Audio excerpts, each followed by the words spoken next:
There comes a moment in your life when you realize not everyone is meant to understand you. And that's not your fault. It's not even your responsibility. We live in a world where we're constantly explaining ourselves, why we made a certain decision, why we said no, why we walked away, why we're doing something different. And every time we explain, we hope it will earn us validation.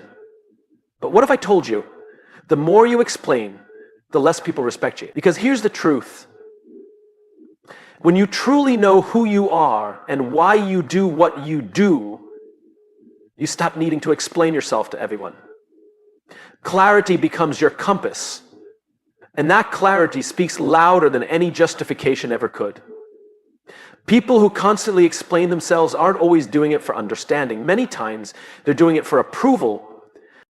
They want to be validated, accepted, liked. But the more you try to explain yourself, the more you hand over your power. You shift from leading your life to defending it. And leadership was never about defense, it's about direction. Clarity is rooted in purpose. When you're clear about your values, your goals, and your intentions, you don't feel the urge to convince anyone. You don't feel the urge to prove anything. You simply act. And that action, grounded in purpose, earns more trust and respect than any justification ever could. Because people might question your choices, but when they see that your choices are consistent, when they see that your actions align with your words, they begin to trust you, even if they don't understand you. Justification, on the other hand, is reactive. It's a response to doubt, to fear, to insecurity. It's what we do when we haven't fully convinced ourselves, so we try to convince others. But here's the thing. If you're not convinced, they won't be either. People don't follow explanations. They follow clarity. They follow people who are so sure of where they're going that it inspires something in them. And that inspiration doesn't come from defending a decision. It comes from owning it. Clarity creates calm. It brings a stillness to your spirit because you're no longer pulled in 100 directions trying to appease everyone. You're not trying to be everything to everyone. You're being honest with yourself. And that honesty gives you the strength to be misunderstood. Because that's the part no one tells you. Being clear doesn't mean everyone will agree with you. It means you'll have the courage to be at peace when they don't. And it's that peace, that inner alignment that others begin to respect. They might not say it out loud. They might question you, disagree with you, or even judge you. But deep down, people admire someone who doesn't flinch. Someone who stands firm in their choices. Someone who can say, this is what I believe. This is what I'm doing. And I don't need you to get it. The most respected people in the world aren't the ones who explain every move they make. They're the ones who move with such clarity and consistency that they never need to explain at all. Their life becomes the explanation. Their results speak. Their actions align. And when your actions are aligned with your truth, you don't need to say much. You don't need to explain your boundaries, your decisions, or your silence. Because your energy, your presence, your consistency, that says it all. So instead of trying to justify your path to people who were never meant to walk it with you, get clear. Get clear on who you are. Get clear on what matters to you. Get clear on the life you're building. And when that clarity becomes louder than your need to be understood, you'll start noticing something powerful. People start respecting you, even the ones who never agreed with you in the first place. People don't always remember what you say. They remember how you made them feel. That's because energy is more powerful than words. Your energy is your silent teacher. It's the invisible force that communicates your confidence, your intention, and your authenticity before you ever open your mouth. You walk into a room and people feel something. That something is what they respond to, whether they're aware of it or not. It's not your resume, it's not your vocabulary, it's your presence. And presence isn't taught. It's built from alignment. When your energy is scattered, anxious, or insecure, no amount of talking can cover it up. You could say all the right things and still be misunderstood because people don't listen just with their ears, they listen with their instincts. They pick up on the tone behind your words, the pace of your voice, the way you hold yourself. If your words say, I'm confident, but your energy says, I hope this is enough, People will trust your energy over your words every time because energy doesn't lie. But when your energy is calm, grounded, and intentional, people naturally feel safer around you. They feel drawn to you. Not because you're loud, not because you're trying to convince them, but because there's something about you that feels solid.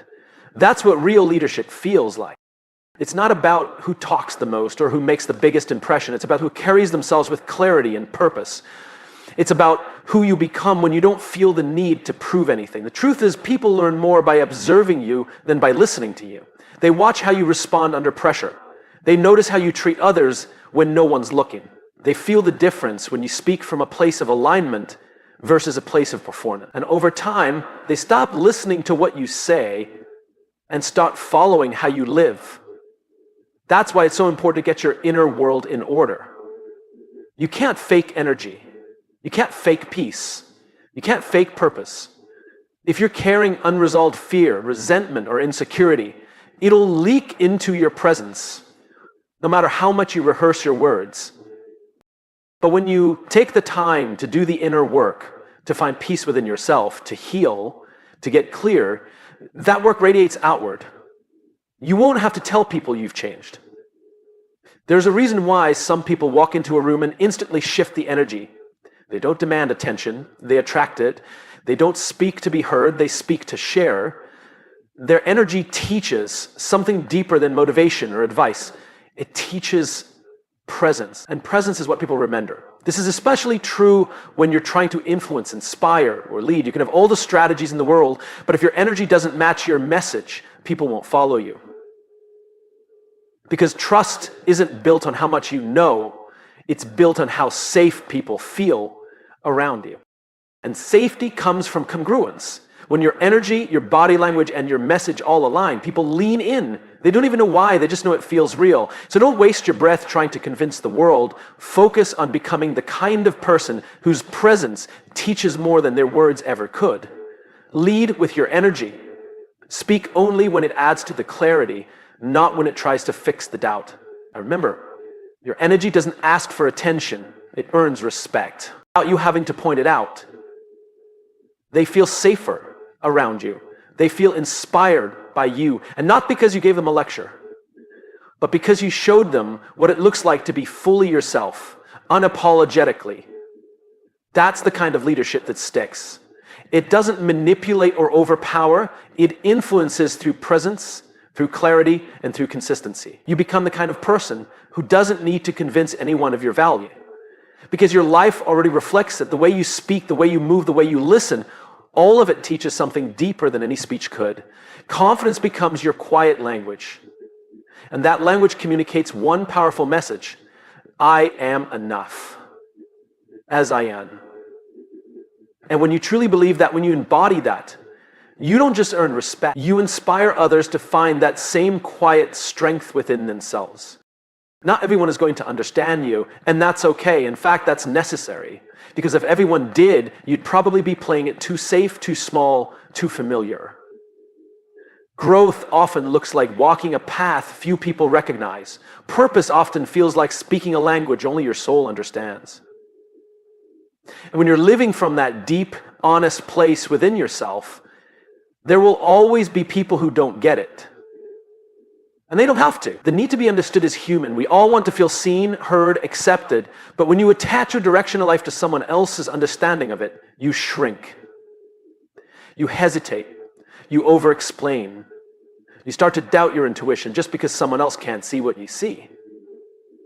And here's the truth. Not everyone is meant to see what you see because they haven't lived your life. They haven't fought your battles. They haven't felt your calling. And when you realize that being misunderstood isn't a failure, but often a sign you're growing, everything changes. You stop trying to explain your vision to people who don't have the capacity to hold it. You stop waiting for the applause before you move. And you start building not from the outside in, but from the inside out. The reality is, your path is yours. Your decisions don't require a group vote. And the more aligned you become with your purpose, the more you'll realize how much noise you were once reacting to. People project their fears, they project their limits. They'll tell you something won't work, not because it can't, but because they've never seen it done. And that's not your burden to carry.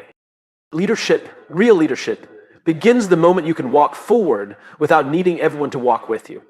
It begins when you can stand firm in your truth, even if it's uncomfortable, even if you're the only one who understands it right now. Because often what makes sense to the world isn't what brings peace to your soul. And if you choose to chase acceptance instead of alignment, you'll end up living a life that looks good from the outside, but feels empty on the inside. Sometimes you have to be okay with being the misunderstood one. The one who doesn't follow the blueprint, who doesn't stay in the box, who chooses growth over approval. And when you do that, when you stop expecting others to validate your choices, you unlock a different level of freedom. You stop asking for directions from people who've never been where you're going. You stop waiting for permission to become who you already are. Ironically, the more comfortable you become with being misunderstood, the more people start to respect you. Not because you bent to fit in, but because you didn't, because you stayed true, because you kept walking. And maybe later, after they see the results, after they watch you become who you said you'd be, they'll understand. Or maybe they won't. Either way, it's not your job to convince them. Your job is to live with conviction, to follow your vision, to trust the quiet voice inside you, even when it's drowned out by the noise outside. And the moment you stop needing everyone to understand you, you'll start connecting with the people who do, the ones who see you, get you, and walk beside you, not because they have to, but because they choose to. And those are the people worth waiting for. Silence is often misunderstood. In a world that rewards noise, speed, and constant expression, silence can be seen as weakness, as a lack of confidence or conviction. But the truth is, silence is one of the most powerful forms of strength. It takes a certain level of emotional maturity, discipline, and self-trust to stay quiet when your ego wants to speak. When you realize you no longer need to react to everything, you begin to understand what real power feels like. Silence is not about suppression. It's not about avoiding conflict or hiding your voice. It's about choosing your moment. It's about understanding that not every situation requires your input and not every comment deserves your response. When you're secure within yourself, you don't rush to defend your worth. You don't argue to prove your value. You let your presence speak for itself, and that presence becomes louder than any argument could ever be. And there's a deep kind of wisdom in choosing silence. Because silence says, I know who I am. It says, I'm not here to convince, I'm here to move.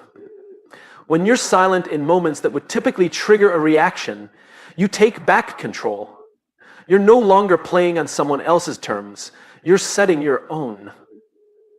And in doing so, you maintain your peace, your clarity, and your dignity. Sometimes silence is the only language that makes sense. When people misunderstand you, when they criticize without context, when they project their fears onto your life, the most powerful response is not to engage. Not because you're scared, but because you're grounded. Because you know that arguing with someone who isn't trying to understand is a waste of breath. And because you've learned that peace is more valuable than being right. Silence is also where clarity lives. When you quiet the noise both around you and within you, you begin to hear what truly matters. You hear your own thoughts without the pressure of outside opinions. You feel your intuition guiding you. You see the bigger picture.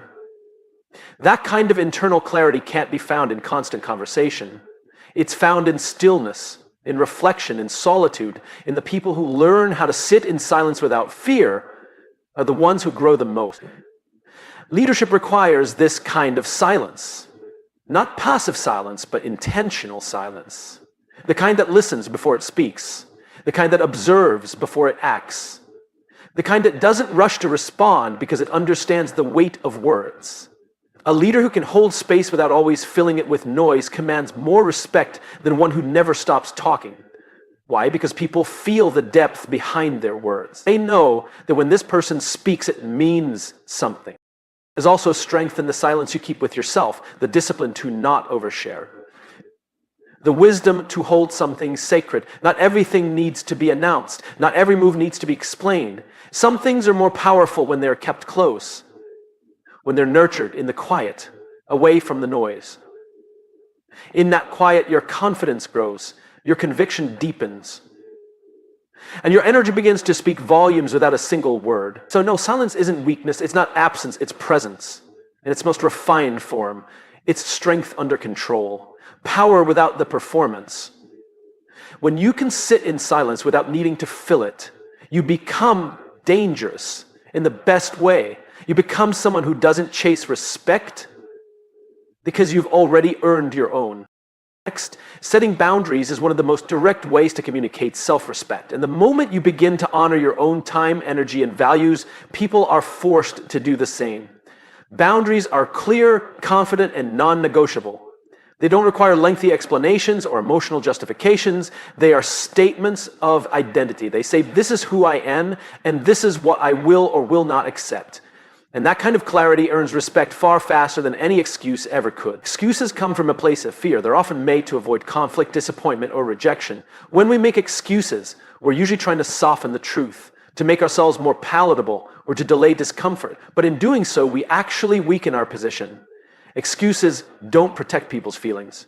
They cloud our message, they create confusion, and over time, people learn to see through them. What they really want, what they actually respect, is truth. And boundaries are truth in action. When you say no without guilt, you send a message, I value my time, I value my peace, I value my energy. That message doesn't need an explanation. It doesn't require over-communication. In fact, the more you feel the need to explain your boundary, the less powerful it becomes. Because boundaries that are rooted in self-worth are simple. They don't bend to please others. They don't change based on someone else's opinion. They are firm, not out of arrogance, but out of self-awareness. People may not like your boundaries, especially if they've benefited from your lack of them. They may push back, they may challenge you, but even when people resist, they respect consistency. And when they see that you're not moving your line just to avoid discomfort, they begin to take you seriously. They may not say it out loud, but they start thinking twice before crossing you again. Excuses, on the other hand, invite negotiation. When you make an excuse, you're opening the door to be questioned.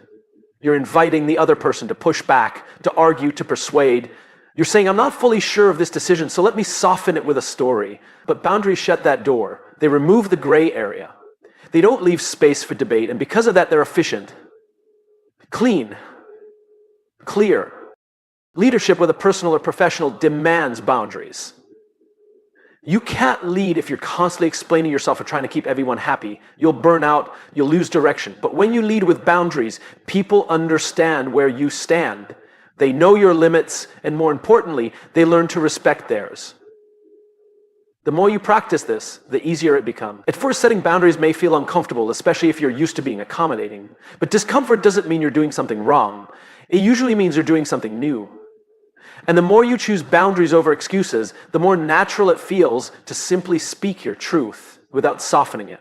People may not always agree with your boundaries. That's okay. Agreement isn't the goal. Clarity is.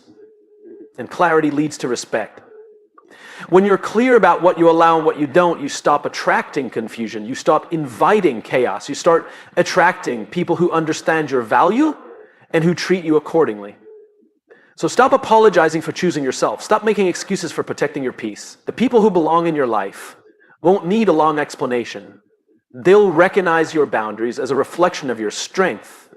And the ones who don't, they were only ever there for your silence, not your growth. Boundaries don't push people away. They simply protect the space where respect can grow.